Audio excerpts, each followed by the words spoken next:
再来讲体育运动的消息，中职34年总冠军出炉啊！回归以军的战场，就干了3年。味全龙队第2站的台湾大赛第7战，味全龙头一局就攻5分，算赢在啊！最后以6比3打败乐天的队员，得到队史第5座的总冠军。这嘛是经过24档了后，搁封王，现场拢是红色的彩带。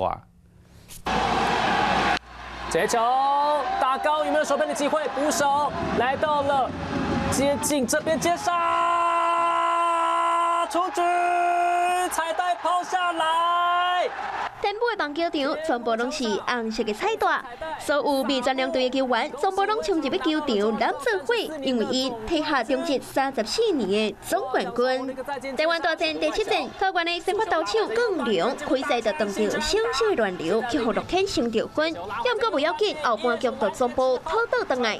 台湾的先发投手有将到扑局控球无啥稳定，谢连刷被卡出安打，一局就送出去5摆的保送，味全龙就趁机会将分数甲拼好过。接球打进场内，结果打穿3右防线前传打。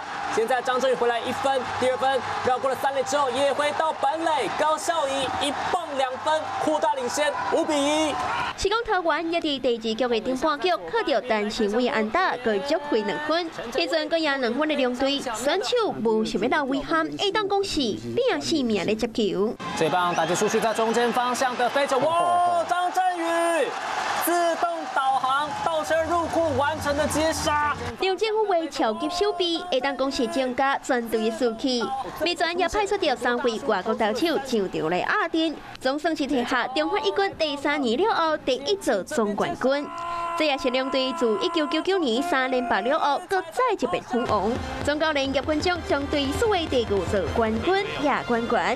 积极的任务属于这边派兵混战的小龙将。Hello， 我是易景，想要抢先掌握最及时的新闻资讯吗？赶快订阅、按赞、开启小铃铛，锁定华视新闻的 YouTube 频道。